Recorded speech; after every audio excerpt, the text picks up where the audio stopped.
কয়েকজন এই কদিন আগে মিঠুন চক্রবর্তী বলেছে, लेकिन एक दिन आएगा जब हम तुमको काट के भागीरथी पुण्य नहीं, क्योंकि भागीरथी हमारी माँ है, पुण्य माँ है, तुमको तुम्हारी जमीन के अंदर तुमको फेंकेंगे उधर।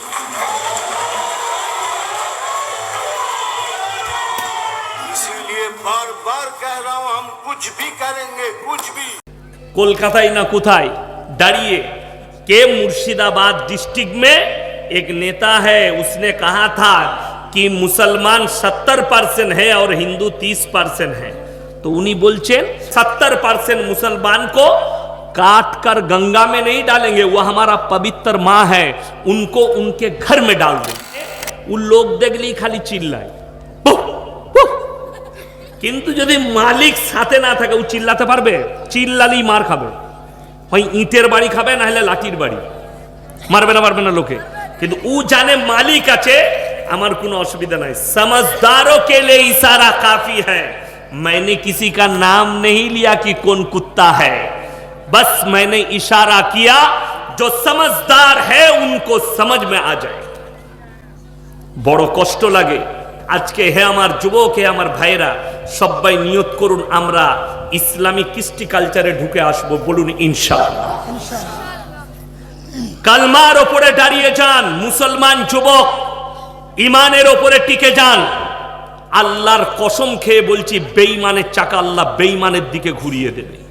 তা না হলে ইতিহাস তুলে দেখো ইসলামের 313 জন সাহাবী একদিকে আর 1000-এর বেশি বেঈমান কাফের একদিকে। আল্লাহ সাহাবীদিকে কামিয়াবি লাভ করিয়েছেন খালি একটাই কারণে, আল্লাহর উপরে প্রকৃত বিশ্বাস এনে যুদ্ধের ময়দানে নেপেছে আল্লাহ তাদেরকে কামিয়াবি দিয়েছে। জোরে বলুন সুবহানাল্লাহ। আর আমাদের দেশের মুসলমান মনে মনে ভাবছে, আরে ইসলাম মিটে যাবে, কোরআন মিটে যাবে। কেন? কয়েকজন এই কদিন আগে মিঠুন চক্রবর্তী বলেছে, कोलकाता ना कुथाई दाड़िए के मुर्शिदाबाद डिस्ट्रिक्ट में एक नेता है, उसने कहा था कि मुसलमान 70% है और हिंदू 30% है। तो उन्हीं बोलचे इस 70% मुसलमान को काट कर गंगा में नहीं डालेंगे, वो हमारा पवित्र माँ है, उनको उनके घर में डाल देंगे। दुखेर विषय আমি একটু আগেই বললাম, কুকুরের মিসাল দিলাম। তিনি চিল্লাচ্ছেন, अरे मेरे दोस्त स्कूल में गए हैं कभी? हमारे रसूल का अखलाक तो एक मर्तबा पढ़ लो मिठुन, तुमको पता चलेगा। सुने लेन हे मुसलमान, नबीजी सल्लल्लाहु अलैहि वसल्लम আল্লাহ কোরআন পাঠিয়েছেন। হে আমার নবী, তুমি বলে দাও তোমার উম্মতিকে, তোমরা কারো দেবদেবীকে, কারো ধর্মকে গালি দিও না, সে তোমার আল্লাহকে গালি দেবে, এটা কোরআন। তুমি তার দেবদেবীকে গালি দিও না, কিন্তু তারটাকে তুমি নিজের মনে করো না। আজকে বহু মুসলমান আমাদের মতো টুপি লাগিয়ে তারা মন্দিরের ফিতে কাটতে যাচ্ছে, পুজোর মণ্ডপের ফিতে কাটছে। উত্তর প্রদেশের লখনৌ একটা মসজিদের ইমাম সে গেছে রাম মন্দির উদ্বোধনে, তাকে যখন তার কওমের লোক মুসলমান জিজ্ঞেস করছে, आप इमाम होकर आलिम होकर वहां पर कैसे गए? मैंने बोला कि वो लड्डू पीर है और वो लड्डू खाना बहुत पसंद करते हैं, और वहां पे लड्डू बांटा गया था तो हजरत लड्डू खाने के लिए गए थे।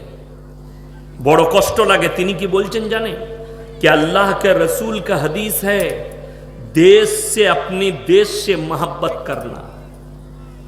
ये दिखाओ कि देश से मोहब्बत के साथ ये मंदिर कहां से जोड़ दिया मौलाना तुमने? तुम तो लड्डू खाने वाला मौलवी हो, तुम तो जलेबी खाने वाले मौलवी हो, तुमको जलेबी बहुत पसंद आती है। मेरे दोस्त যারা বসে আছেন তারা শুনে যান, খালি ভাববেন না এই মৌলবীরা বয়ান করছে বলে এরা ধোয়া তুলসী পাতা। আমার মতো 100টা মৌলবী ধরা পড়বে কিয়ামতের দিনে। যারা মনে করছেন এই মৌলবীদের সওয়াল জবাব হবে না, তারা কোরআন শুনে যান। সূরা আরাফ প্রথম পৃষ্ঠা, ফালানাসআলান্নাল্লাযীনা উরসিলা ইলাইহিম ওয়ালা নাসআলান্নাল মুরসালিন, হে আমার নবী বলে দাও, শুধুমাত্র নবী পয়গম্বর মৌলবি মোল্লা পীর ফকির অনেক দূরের কথা, আমি রাসূল এবং নবী পয়গম্বরকেও দাঁড় করিয়ে দেব, তাদের কাছেও সওয়াল হবে তোমরা কেমন ভাবে দাওয়াত দিয়েছ, এবং তাদের কওমকেও জিজ্ঞেস করা হবে তোমরা কিভাবে দাওয়াতকে গ্রহণ করেছো। এটা কোরআন। আমি নবী পয়গম্বরকেও দাঁড় করাবো। আর আমাদের দেশের কিছু লোকের আকীদা, অসুবিধা নেই, হুজুরের সাথে সম্পর্ক রাখবি জান্নাত রেডি। বাংলাদেশের একটা 15 তাল্লা টুপিওয়ালা মাল, তার নামটা আমি জানি না, যদিও তাহেরি লয়, তাহেরি তো ও তো ভণ্ড, ও তো বাউল বুষ্ট। আরো একজন আছে, সে বলছে এরকম মজমা তার সামনে, আমি চিন্তা করি আল্লাহ এরকম লোকও বাংলাদেশে আছে, বসে আছে। সে বলছে বাবাজিরাম, তোমরা যখন ভালো মন্দ চাইবে কার কাছে চাইবে? সবাই কার কাছে চাইবো জোরে বলুন? আল্লাহর কাছে। সে হারামখোর বলছে, তার শ্রোতারা বলছে আল্লাহর কাছে। ই তখন বলছে স্টেজ থেকে, কে কইল আল্লাহর কাছে? আল্লাহই তো কয়েছে কোরআনে মায়েস ভান্ডারির কাছে চাইবি। নাউজুবিল্লাহ। এই বয়ান হচ্ছে, আমার কাছে মোবাইলের রেকর্ড আছে। কে করছে? একজন স্টেজে বসনেওয়ালা বক্তা। আমি কালকের জলসায় বলেছি, আজকে অমুসলিম ভাইরা যাদের জন্য আমাদের মৌলবীরা আমরা বলি এদের ধর্ম কাল্পনিক, তারা আজকে বলতে লেগেছে মুসলমানদের ধর্মটাও গল্পই ভরা। তার কারণ এই স্টেজের বক্তা, এই স্টেজের মৌলবী যা ইচ্ছা তাই বলে যাচ্ছে, ইসলামে যেগুলো নেই সেইগুলো নিয়ে গল্প বানিয়ে লোককে শোনাচ্ছে। এই কথাটা জানেন, সে ঈমান থেকে সঙ্গে সঙ্গে খারিজ হয়ে গেছে, বেঈমান হয়ে গেছে। এই কথাটা বলার কারণে তাকে কালমা পড়ে মুসলমান হতে হবে। তার আকীদা ঈমান দুটোই নষ্ট হয়ে গেছে। আল্লাহর কসম খেয়ে বলছে, আল্লাহ কোরআনে বলেছেন লা ইলাহা ইল্লাল্লাহ ওয়া লা ইলাহা ইল্লাল্লাহ। তোমরা দুটো নৌকায় পা দিও না, একটা নৌকায় সবাই আল্লাহর প্রতি প্রকৃত বিশ্বাস আনবো। জোরে বলুন ইনশাআল্লাহ। আল্লাহ ছাড়া ভালো মন্দ, কল্যাণ অকল্যাণ মালিক পৃথিবীতে আর কেউ নেই। বাকি যাদিকে দেখছেন এরা গায়রুল্লাহ। আমি কারো নাম করিনি আর করব না, কিন্তু আল্লাহর কসম খেয়ে বলে যাচ্ছি, আল্লাহর কাছে পৃথিবীতে যতগুলো পাপ আছে, আপনার দ্বারা একবার জিনা হয়ে গেছে, আপনি যদি ক্ষমা চান আল্লাহ ইচ্ছা করলে ক্ষমা করবে। আপনি চুরি করেছেন, আল্লাহ ইচ্ছা করলে ক্ষমা করে দিবে। আপনি কারো ক্ষতি করেছেন, তার কাছে যদি ক্ষমা চেয়েলেন আল্লাহ ক্ষমা করে দিবেন। কিন্তু কেউ যদি জেনে বুঝে জিদ করে যদি আল্লাহর সঙ্গে শিরিক করে, সেই গুনাহ আমার আল্লাহ মাফ করবেন না। ওই বক্তব্যটা বার করুন। মাশাআল্লাহ। আচ্ছা, নাম দেয়নি, বেনামে দিয়েছে। মাশাআল্লাহ। আর একজনে 100 টাকা দিয়েছে। আল্লাহ হায়াতে বরকত দেখ। তো শুনেলেন, এই বক্তায় কালকে যার কথা বললাম মারামারি করেছে, এই মুফতিটারই একটা বয়ান বার করলাম আমি ইউটিউব থেকে। ও নিজে বলছে, अरे फतवाए रिजबिया में अहमद रजा बरेलवी ने लिखा, मजार में चादर चराना हराम है, चूमना हराम है, सिजदा करना हराम है, यहां तक के वहां पर औरत को जाना तो दूर, अगर नियत भी कर ले तो वो हराम है। ये हमारे मौलवियों का फतवा नहीं है, ये फतवाए रिजबिया है। सुने लेन, আমাকে গালি দেওয়ার আগে ফতোয়ায়ে রিজবিয়া পড়বেন, খণ্ড নম্বর 24, পৃষ্ঠা নম্বর 497, পাকিস্তানের করাচিতে ছাপা হয়েছে। আমার ভাই, অন্তরের অন্তরস্থল থেকে বলছি, আমি 1 সপ্তাহ আগে হাওড়া জেলা বাগনানে জলসা করেছি। সেইখানে বলে এসেছি যে কোন বাপের বেটা মৌলবি থাকলে এখানে এসো, আমার বাড়িতে ওসিয়তনামাটা রাখা আছে। কার? ফুরফুরার দাদা হুজুরের ওসিয়তনামা। সেইখানে স্পষ্ট লেখা আছে, মেয়েদের মাজারে যাওয়া হারাম, মেয়েদের মাজারে চাওয়া হারাম, মানুষের সিজদা করা হারাম, কবর চুমনা হারাম, কবরে ভালো মন্দ চাওয়া হারাম। বড় কষ্ট লাগে, দুঃখ লাগে, আজকে মুসলমানের আকীদা হচ্ছে আল্লাহ ব্যতীত কবরের কাছে কিছু পাওয়া যায়। যে মানুষটা মরে থাকা বেঁচে থাকাকালীন কিছুই দিতে পারল না, আমি ইয়াসিন মাদ্রাসা চালাই, বড় মাদ্রাসা আছে, আমি লোকের কাছে চাঁদা করতে যাই, আর আমি মরে গেলে লোককে কি দেবো? এটাই কোশ্চেন। আপনাদের উত্তর দিনাজপুর না কোথায়? কালিয়াগঞ্জটা কোন জেলা পড়ছে? উত্তর। আমি 3 মাস আগে, তখন আমার অতটা জলসা ছিল না, 3-4 মাস আগে কালিয়াগঞ্জ থানায় একটা জলসা করতে এসেছিলাম।